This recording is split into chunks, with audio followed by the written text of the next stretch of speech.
Cordial saludo, soy Angie Lorena Ubaque Bernal y hago parte del programa de Ciencias Políticas de la Universidad Nacional Abierta y a Distancia. Junto a mis compañeros de grupo hablaremos sobre las conductas sancionables que atentan contra la transparencia electoral.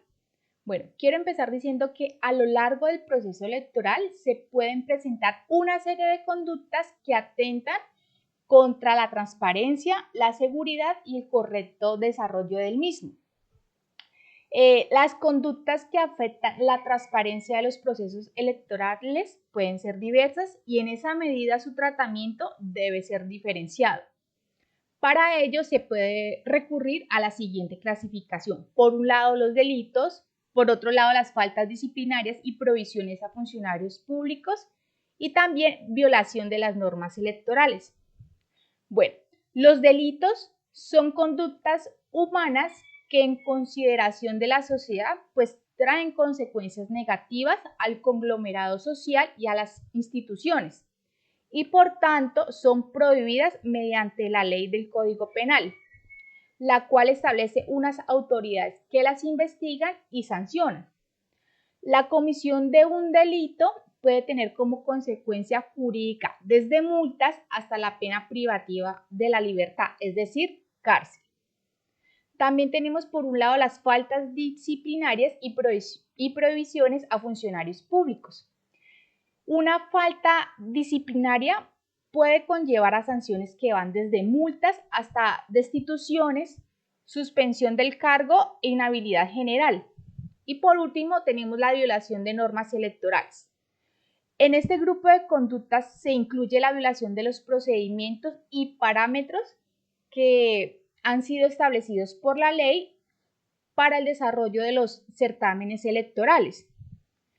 La responsabilidad pues recae principalmente en candidatos, también en las organizaciones políticas y en las autoridades electorales.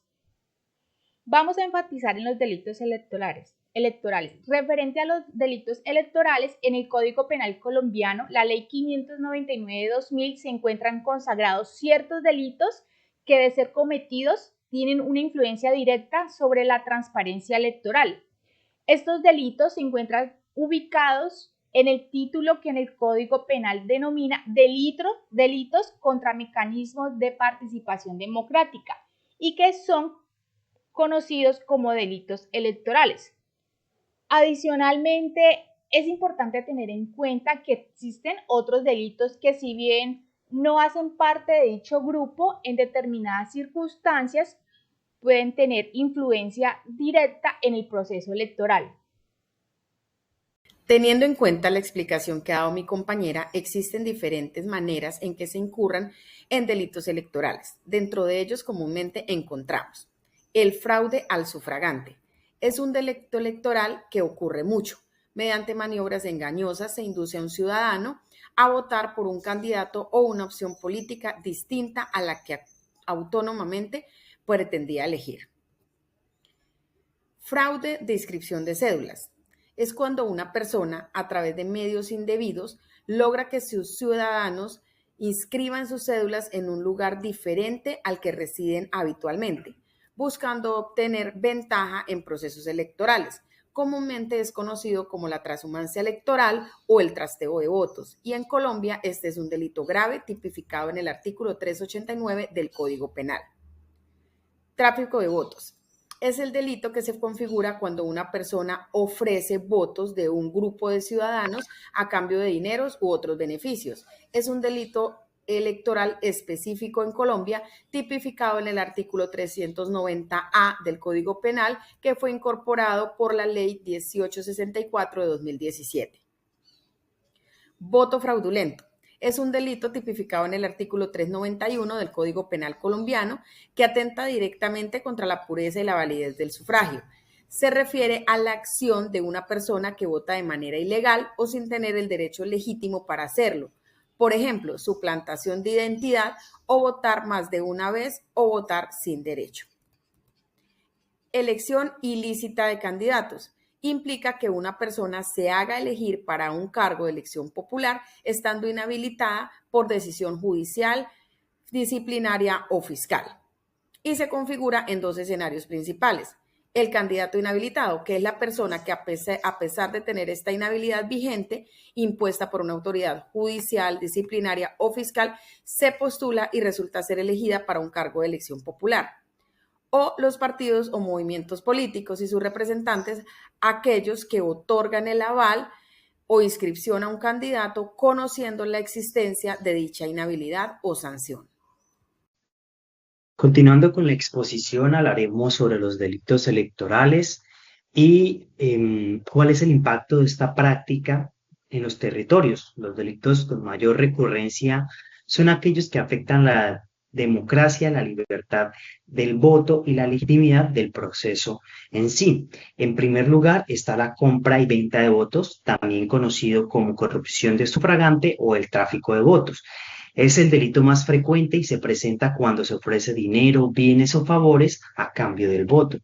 En segundo lugar, el fraude de la inscripción de las cédulas, donde se manipula el censo electoral inscribiendo a votantes en municipios donde no residen.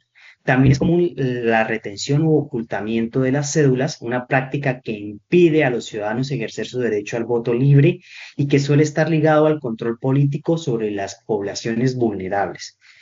Otro delito recurrente es el voto fraudulento o la suplantación, cuando una persona vota en nombre de otra o los jurados permiten estas prácticas o estas irregularidades. Finalmente, pues está la alteración de los resultados, donde se manipulan las actas o el conteo durante el escrutinio, afectando pues la transparencia del proceso electoral.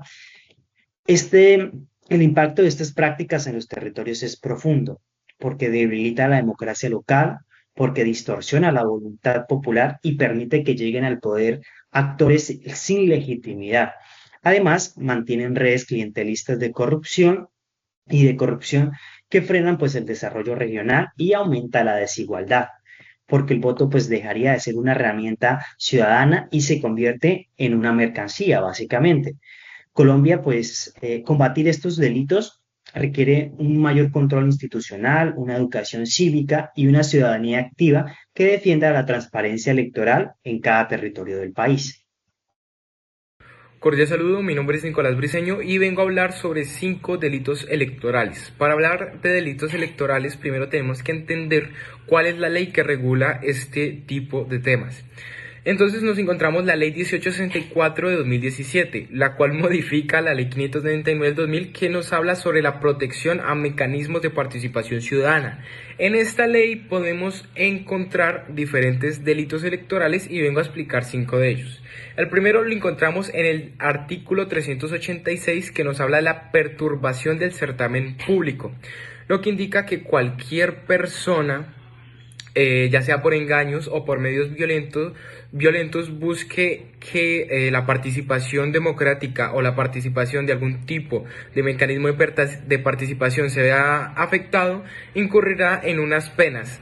Si la persona lo hizo de una manera, si lo hizo por medio de engaños, pues encontrará una pena de 6 a 12 años de cárcel, de 4 a 9 años de cárcel, y una multa de 50 a 200 salarios mínimos legales mensuales vigentes. Si la persona usó violencia para este tipo de actividades, entonces encontrará una pena de 6 a 12 años de cárcel, y estos tipos de penas pueden aumentar a la tercera parte de la mitad si la conducta es realizada por algún tipo de servidor público. Encontramos el artículo 387, constreñimiento al sufragante, que nos habla que cualquier persona que amenace o presione a otra por cualquier modo para conseguir algún tipo de apoyo electoral, algún voto a alguien en específico, pues encontrará una pena de 4 a 9 años de prisión y una multa entre los 50 a los 200 salarios mínimos legales vigentes, ¿sí? Establece algo muy importante, y es que la pena se aumenta a la mitad, primero, si la conducta es realizada por un servidor público; segundo, cuando haya subordinación, ¿sí? Algún empleador a su empleado, por medio de la subordinación, lo ataque en este medio, o cuando se otorgue algo a cambio del voto, ¿sí? Que le ofrezcan cualquier tipo de ayuda, cualquier tipo de ayuda social por parte del gobierno, dinero, entonces se verá afectado en esa manera. En el artículo 392 encontramos algo muy interesante, que es el favorecimiento de voto fraudulento. En este tipo de acto delictivo solo podemos encontrar que es aquellos servidores públicos que permitan suplantar a un ciudadano o a cualquier tipo de extranjero habilitado por la ley para votar, o que busque que cualquier persona vote más de una vez. Va a incurrir en una pena de 4 a 9 años de cárcel y una multa entre los 50 a los 200 salarios mínimos legales mensuales vigentes. Sí, es muy importante porque también establece una inhabilidad para este servidor público, y es que va a estar inhabilitado para ejercer cargos públicos por el doble de la pena de la prisión que se le haya sido impuesta. Tenemos el artículo 396A, que nos habla de la financiación de campañas electorales con fuentes prohibidas. Aquí se establecen varios puntos importantes que toca tener en cuenta. Primero, al gerente de la campaña, ¿sí? A la gerente de la campaña electoral que permita que ingresen dineros prohibidos, va a tener unas consecuencias entre, primero, una pena de 4 a 8 años de prisión, multas de 400 a 1.200 salarios mínimos legales mensuales vigentes, y aparte una inhabilidad para el ejercicio de derechos y funciones públicas por el mismo tiempo que haya sido impuesto. Y ahora, en esta pena también, si algún candidato uninominal, algún candidato de lista de votos preferente, algún candidato de lista de votos no preferente haya sido o haya intervenido en que estos dineros hayan sido ingresados, también va a tener estas consecuencias.